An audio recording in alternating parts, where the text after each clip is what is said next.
Hey everyone, this is my new gazebo I just built last year. It's actually from a kit, but it did require quite a bit of work, and I think it looks beautiful now, and I'm pretty proud of it, so I wanted to show it off. This particular gazebo is a 12-footer,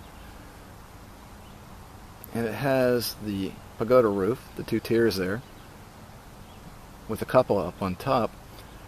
The roofing itself is all cedar, and I put a nice coat of stain on there, an oil-based stain. Actually a tung oil or a timber oil, Australian timber oil I believe. It's a Cabot product that was available at Lowe's. I'll get more details on that for you later. The decking is basically everything else as well. The rest of the wood is pressure treated, but it's #1 southern pine, so it's beautiful wood. It's very straight, it's dried, which is amazing for pressure treated wood these days, and very few knots. Just all the wood on the bottom was stained with the Cabot product, a semi-solid brown, and the white was originally an Olympic solid white, but I didn't really like the way it was going on, so I switched over to the premium Sherwin-Williams white latex paint there, and hopefully that'll last for many years. Alright, let's go and take a closer look. I don't know if you can tell from the video, but basically the gazebo is sitting on a slope behind the house. It was pretty much unusable before, other than just grass, so this was the perfect place for it. It's not too far from the house and really fills the space up nicely. Since it was sitting on a hill here, I wanted to be able to have a nice walk-on access to it, so you could just walk on flat without having to step up on a step, especially if you come off here at night and had a few beers. But what I did is put this little hardscape landing in. Basically, I dug down 12 inches onto some very, very hard Maryland clay here. There's actually 3 courses of blocks coming up to form sort of a case or a frame for the bricks. So it's actually 12 inches deep, and then it's filled with gravel and sand in the middle, and I put the pavers in the center.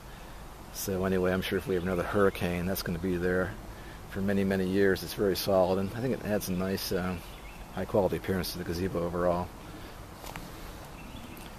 Here we're sitting, actually have the camera placed on the hardscape landing I just showed you, looking into the gazebo. It's a little bit dirty. I haven't cleaned all the dust off from the spring pollen yet, but you can see I elected to use a two-tone on the floor just to add a little bit of accent. And I have 3 of my Adirondack chairs sitting on here. These chairs were actually built by a local Amish guy, and they're very well done. I think I paid like $100 for those a couple years ago. They're also very well designed. They're extremely comfortable to sit in, which is pretty unusual for anything you buy these days. And the quality is just awesome. Here we're looking from inside the gazebo up at the roof. As you can see, I took a lot of time to stain those particular sections, and I think it really makes a beautiful contrast against that white. That's the one part of the gazebo project where I actually had to bring some help in to get those up there. They're pretty heavy, so my brother and I put those up, put the whole roof up. Took us about a day and a half, but it's pretty nice. Now you get a bit of a side view of the gazebo, so you can see the incline it's sitting on. Basically the way I decided to tackle that was to put some concrete piers in. So we have 9 concrete piers there, 1 in the center and 8 around the perimeter. They're all in the ground, probably 20-24 inches deep, and it's a 12-inch concrete cylinder, concrete tube. So it's pretty sturdy. All the wood, there's a sill anchor buried right into the concrete itself, and then that comes up and fastens with hardened screws to the wood structure, so it's not going to shift or move if there's any high winds. I've also put these red Japanese maples around, so when they grow up, it should be a very, very pretty sight, along with the landscaping I've done around the gazebo itself. I'll get a little bit closer and I'll show you some more details. Now we're sitting down near the bottom of the hill. You can see, I guess I would call it the very back, and you can see the piers down here are the highest out of the ground. They're probably at least 2 feet out of the ground. So those are 4-foot concrete piers from top to bottom. For the landscaping, I came out about 4 feet, just made a circle, and I'm alternating between some barberries, and I believe those are variegated unanimous. They should fill out that space pretty well without looking crowded when they're fully mature. I picked most of those up at Lowe's last fall. At probably, I don't know, a good discount. I started the project at the very end of August, and I think it probably took me until October 1st until I was completely finished with everything. One note, if you're going to put a gazebo in yourself, make sure you check your local county, usually it's by county, building codes first. Where we're at, it was fairly lax. The only requirements were, one, it had to be so many feet from your well tap, and it had to be so many feet from your septic field, which is on the other side of the house, so we're fine there. And then it had to be so many feet from your neighbor's property line.